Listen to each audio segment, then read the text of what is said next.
a superior foundation physically with a good, mature psychological approach to hazardous and new types of experiences, that by and large you will find that for any individual stress, whether it be an impact force of 50 Gs for a short period of time or a prolonged exposure of say 6 to 8 to 10 Gs for the reentry pattern, that by and large this individual will react favorably to all of these stresses, both individually and combined.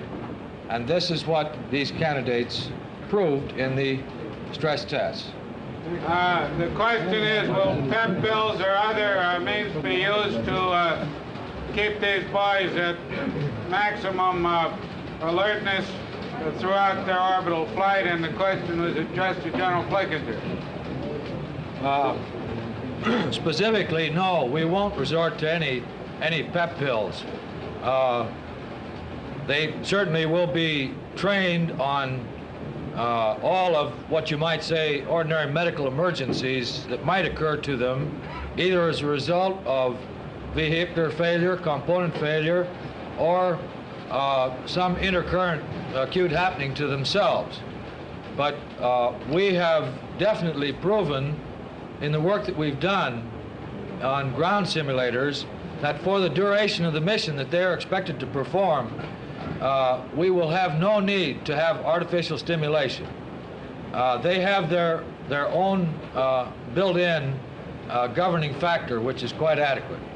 The question is that we've been talking about orbital flight.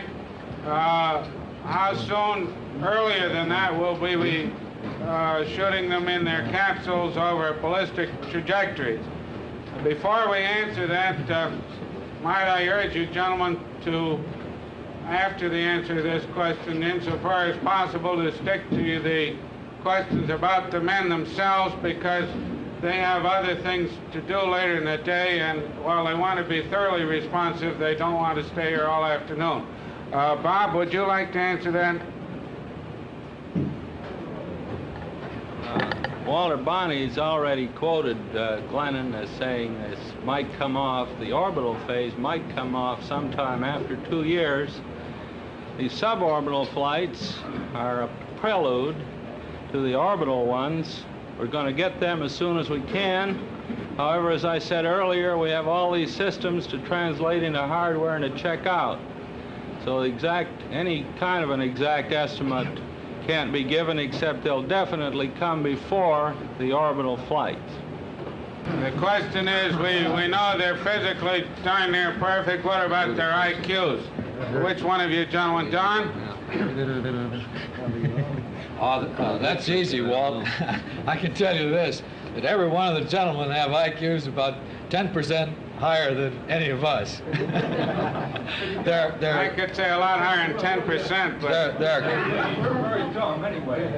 Well, me too, so we have a lot in common. But they're all above normal. All above normal. Yes. Can you give any number, bracket, range? All 120? above 120. Are they all over 130? I would say yes.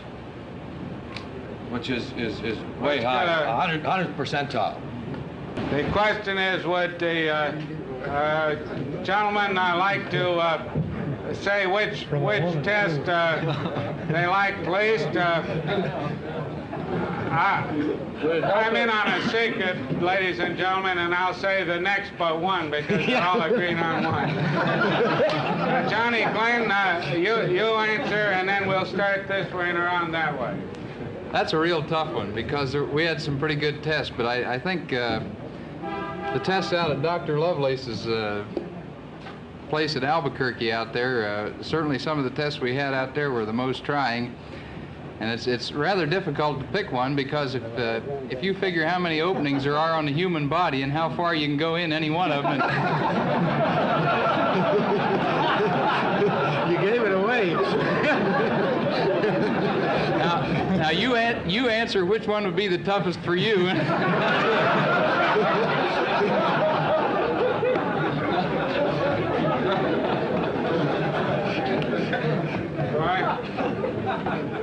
I think he's answered for all of us. That was the toughest one for me. Well, I think it would be very difficult to pick any one. I think he answered it very well there. They're all of many different types. I believe that the ones that involved extended effort, like the treadmill and the bicycle, are certainly the most fatiguing. Well, I'll switch directions from John. The one I had the most difficulty with was swallowing that rubber tube for the stomach, whatever they're doing down there. Swallowing a rubber tube for gastric analysis, I believe it is.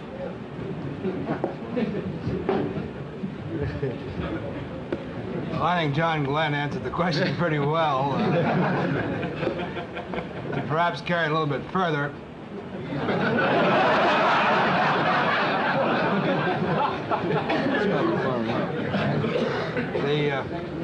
the tests at the Lovelace Clinic and also those in Dayton actually complemented each other. And almost every test they devised was strenuous in one way or another. The question is, did these gentlemen ever think about flying into space before the announcement of Project Mercury was made? Is this basically the question? Would you mind starting and we'll work down? I've been at the Flight Test Center for the last 4 years, and we have numerous writers out there off and on interviewing X-15 pilots and so forth. And the last time Martin Caden was out there, which was about 3 to 4 months ago, he asked me this same question as to whether I would like to be the first man in space. And this was before I'd ever heard of Project Mercury, of course. And I told him at that time that I would give my left arm to be the first man in space. I think that's the best way I can answer your question. in answer to the question, from my particular case, the answer is definitely yes. I have been following the developments as closely as I can from my present duty outside of the program. And I think that all of us here, being technically minded and having had the flight test experience, have thought about it. I don't think there's any question but what we all have thought about space flight. I think that I was enthusiastic about the program from the start. I enthusiastically volunteered. I had no difficulty in making my decision. It took no time whatsoever once they asked me to participate in the elimination program. Yes, I had been following it before. Had you any inclinations of being thrown into space? Oh, I misunderstood you. I'm sorry. I think very definitely. All of us have been involved in programs similar to this. This isn't anything different. I think I can answer that simply. All of us in this room probably have read comic strips such as Buck Rogers, Flash Gordon, Jules Verne routines, and if we had interest in reading things like this, obviously we had intentions of following something like this in our lifetimes. I will readily admit that I didn't think it was coming this soon.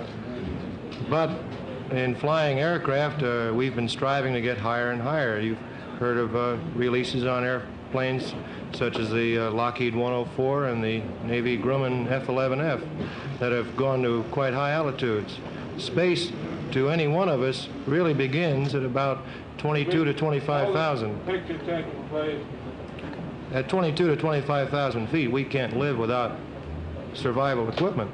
So we really are in space. We've been flying in space as far as our environment goes for many years. But as far as going higher, that's just one more step. Well, I'm just going to say yes, and for a long time. Been much interested. I've been much interested for a long time, too. I think of a specific example, though, in direct answer to your question of where I really felt this desire or this inclination to really get into space flight. We did considerable work, or we're doing some work, when I was back at the test center at Patuxent down here, Naval Air Test Center, on zoom flight work, where you're getting up all the speed you can and trying to optimize your flight path for getting the maximum altitude out of an airplane on the zoom climb. And on that, I don't think I ever made a zoom climb on the airplane, and I didn't have a feeling of, boy, if I just had some more power to bloop this thing on out a little bit. So I think to give you a specific answer on a period like that is when I have really really felt I would want to go on out, and I've been interested in it for a long time. Yes, I have too. I've entertained thoughts for some years of possibilities of space flight. Yes and yes. Impact force of 50 Gs for a short period of time, or a prolonged exposure of, say, 6 to 8 to 10 Gs for the reentry pattern, that by and large, this individual will react favorably to all of these stresses, both individually and combined.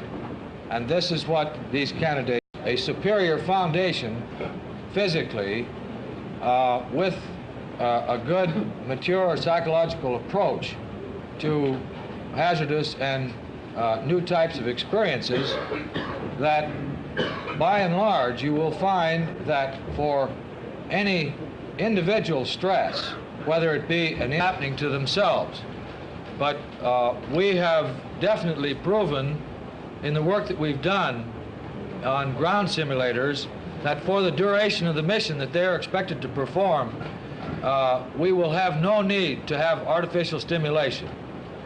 They have their own built-in governance. We won't resort to any pep pills.